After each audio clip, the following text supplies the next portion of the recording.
నాకు భగవంతుడు నిరాకారుడు అని తెలుసుకున్నాను. కానీ తెలుసుకునేదానికి టైం పట్టింది అంటే మన దురదృష్టమేమో.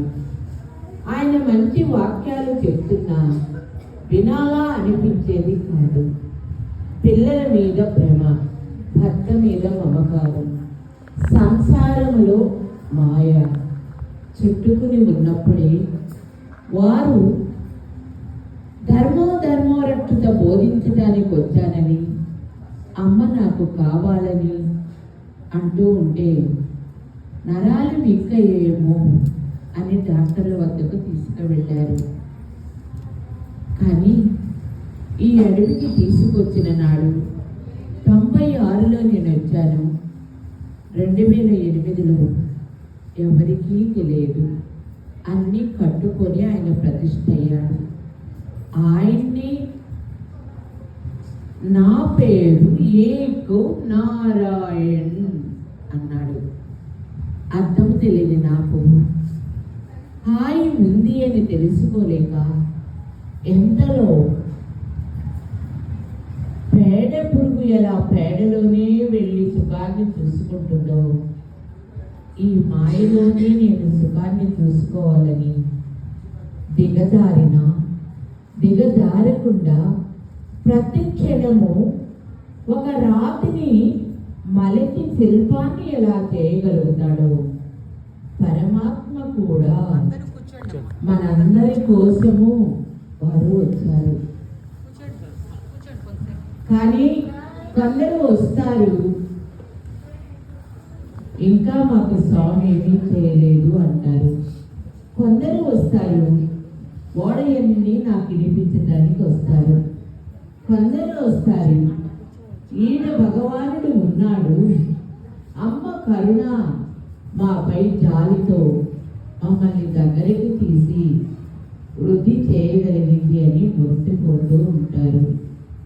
కానీ సూర్య భగవానుడు ఎంతో, ఈ క్షేత్రంలో ఉన్న భగవానుడు కూడా అంతే. అందరినీ చూడగలుగుతాడు. కులమత భేదము లేదు. సర్వజనులకు రక్షకుడు సర్వేశ్వరుడు. మనల్ని ఎంతగానో వృద్ధి చేసి చూపించిన తరువాత పండు రుచి ఎలా ఎరిగామో, ఈ అంతస్తులు పెరిగిన తర్వాత ఆయన మీదకు వెళ్ళిన మనము ఈ మాయ ఏంటి, ఇప్పుడు ఇక్కడికి ఇద్దరు ఏం చేశారు? అందరూ కోరిక లేకుండా ఎవరైనా వచ్చారేమో చూడు అంటాడు పరమాత్మ. కోరిక లేకుండా కొబ్బరికాయ కూడా కొట్టరు. కొట్టిన కొబ్బరికాయని ఎండబెట్టి సాధనలో వేసి ఆరగిస్తారు. కొబ్బరికాయ ఎందుకు కొట్టినట్టు? మనము చేసే ప్రతి పనిలో ఒక కర్మ ఉంది. కర్మ విడిపించమని కొట్టిన కొబ్బరికాయని కూడా ముక్కలు చేసి 10 మందికి పెట్టలేకపోయాము అంటే ఈ జన్మ ఎంత పాపమైందో ఒక్కసారి మీరు గుర్తు తెలుసుకోవచ్చు. మేము భగవంతుని బాగా నమ్మాము అంటాము. స్వామి అంటాడు, ఎప్పుడు ఎక్కడ ఈ రూపాన అడుగుతాము. కోరిక లేకుండా ఎవరైనా కొబ్బరికాయ కొడతారా? ఆ కొట్టిన కొబ్బరికాయని ఎండబెట్టి సాధనలో వేసి ఆరంభిస్తున్నారు. కొబ్బరికాయ ఎందుకు కొట్టినట్టు? మీరు చేసే ప్రతి పనిలో ఒక కర్మ ఉంది. కర్మదేవునడైన కొబ్బరికాయనే 10 మందికి పెట్టలేకపోయాము అంటే ఈ జన్మ ఎంత పాపమైందో ఒక్కసారి గుర్తు తెలుసుకోమన్నాడు. కష్టం వస్తే ప్రశ్నకి వస్తారు. ఇప్పుడు నాకు డబ్బు పిచ్చి పట్టింది, నాకు ఆశ సంపాదన మీద కలిగింది. నా సంపాదన కోసం నేను మీకు రాత్రి తిరుపుతాను అంటాను. ఎలా నమ్ముతారు? డబ్బు తీసుకొని రాత్రి తిరిపేవాడు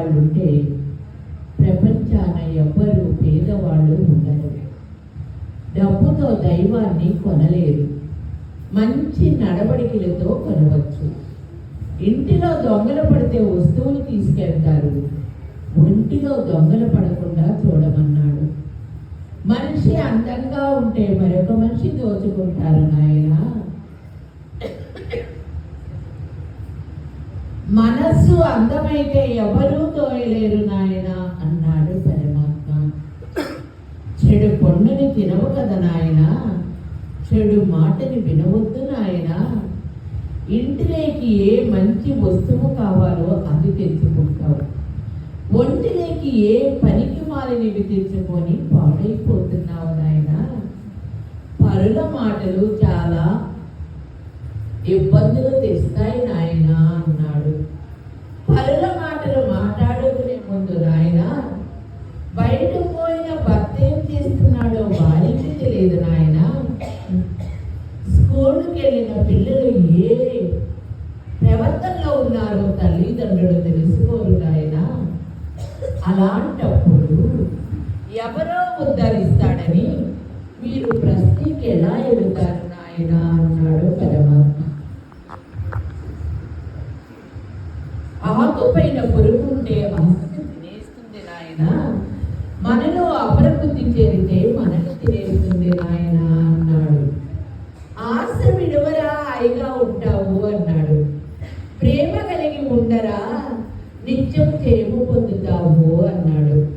మెత్తబడ్డ నేల ఎంత చెట్టుని అభివృద్ధిలోకి తెస్తుందో, నీలో మంచితనము నిన్ను కాపాడుతుంది నాయన అన్నాడు. ఒక కాయ మీద కోసిన దప్పం కాయ మీద పెడితే అతకదు నాయన, ఇతరులు పెట్టింది నిలవదు నాయన, భగవంతుడిచ్చింది తరగదు నాయన అన్నాడు. భగవంతుడిచ్చేది భూమిలో వృక్షము ఎలా ఏడు కిందకు పోయి నిలబడుతుందో, మీ కష్టాసిద్ధము మిమ్మల్ని నిలబెడుతుంది నాయన అన్నాడు. బాగా కాసిన కాయలు తెగులు తగిలి రాలిపోతాయి, కానీ తెగులు లేకుండా రాలవు నాయన. మీలో పొరపాట్లు మీకు రిటర్న్ గిఫ్ట్గా వస్తాయి నాయన, జాగ్రత్త అన్నాడు. 10 మంది బిడ్డలు ఒక తల్లి తండ్రి ఎంతో చక్కగా చాకుతారు నాయన. 10 మంది బిడ్డలు కలిసి తల్లి తండ్రిని ఎలకడుతారు నాయన. అలాంటప్పుడు నాకు కొబ్బరికాయ పట్టనే అవసరం లేదన్నాడు తండ్రి. మేము భగవంతుడిని నమ్మాము, నమ్మే కదా ఇంత దూరం వచ్చాము అంటారు. స్వామి నవ్వుతాడు. ఇప్పుడు ఇక్కడ ఈ రూపన 2 ఏళ్ల పిల్లోడు నిన్ను కొడతాడో ఇందులో పెడతాడో తెలియదు, వాడికి 3 రకాల బాక్సులో పెడుతున్నావు నాయన. అన్నీ ఇచ్చి నాకు మాత్రం పనిచేసి పెడితే పొగలు పెడతానంట, 10 లక్షలు ఇస్తే 1 లక్ష వడ్డీలు ఇస్తానంటావు. భగవంతుడు పేరానికి వస్తే నీకు రక్షకుడు ఎవరు నాయన అన్నాడు. ఆయన ఇచ్చిన ఇల్లు కట్టుకుంటాం, మంచి బట్టలు కట్టుకుంటాం, ఆయన ఇచ్చిన 4 రకాలు నరకం లేకపోయే కూర ఖర్చు పెట్టుకుంటాం. ఇంట్లో కొబ్బరికాయ కొట్టాలంటే దాన్ని మాత్రం లెక్క చూస్తాం. మీకేమో అన్ని మంచి కావాలి, దేవుడికి ఎక్కడ చిన్న కొబ్బరికాయ ఉందో అది కావాలి. అవే కదా మనల్ని ఏడిపిస్తున్నాయి. చూడండి, కడుపులో బిడ్డ ఎలా పెరుగుతారో తెలియదు, నాలో వచ్చే అమృత వాక్యాలు కూడా వారించినవి. ఈ ఇంటికి ఎవరు వస్తారో ఆదరించటము మాత్రమే నాకు డ్యూటీ ఇచ్చాడు. ఎక్కడ హాయిగా ఉంటుంది, ఎక్కడ చెడిపోతున్నామో, ఎందువల్ల చెడుతున్నాము అని బోధ గురువుగా నన్ను మలచి బోధన ప్రసాదించాడు భగవంతుడు. ఒకప్పుడు మీ వెనక ఉండే ఆయన నాగుపాముని చంపాడు. ఎన్నేళ్ళైంది? 27 సంవత్సరాలైంది. నాగుపాముని చంపాడు.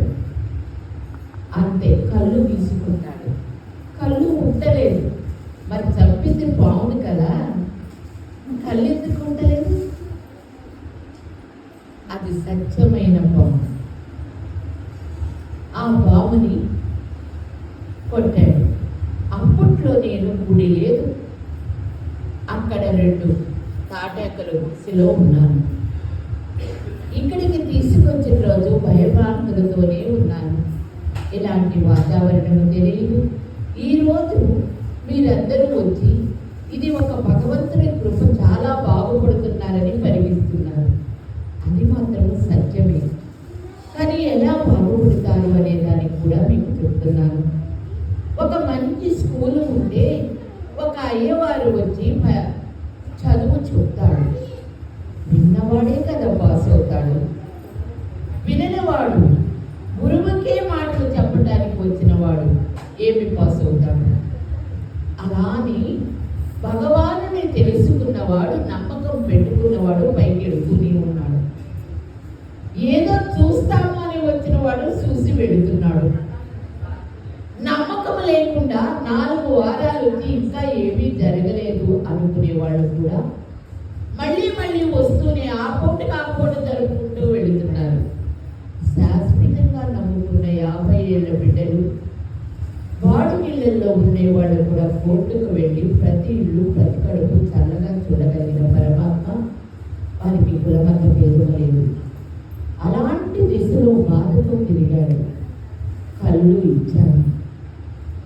మళ్ళీ కొద్ది నాలుగు దాని తాటి కళ్ళు అడిగాడు. ముందేమిచ్చాను? చెప్పాను, ఇచ్చాను. సంసారంలో కూడా ఆ బాధతో తిరుగుతూ ఉంటే మట్టి కుండలో మాణిక్యంలాగా కొంచెం భోగభాగ్యం ఇచ్చాను. తర్వాత నన్ను మర్చాడు. మళ్ళీ గోడపడ్డాడు. నిన్న అలా చేసేదని ఏ రోజైనా ఎవరినైనా ఒక డబ్బు అడిగానా? ఒక టెంకాయ అడిగానా? ఒక పొంగల్ అడిగానా? వేషం వేసి మీకు ఏదైనా చెప్పడానికి ప్రయత్నిస్తున్నానా? మిమ్మల్ని ప్రోక్షణ చేసి మీలో ఏ మలినం ఉందో మీ చేతనే పుడిపించుకునే మార్గాన్ని చెప్తున్నాను. భగవంతుడిని అమ్మటానికి కొనటానికి ఎవరికీ వీలు కాదు. అలాంటి దిశలో వచ్చిన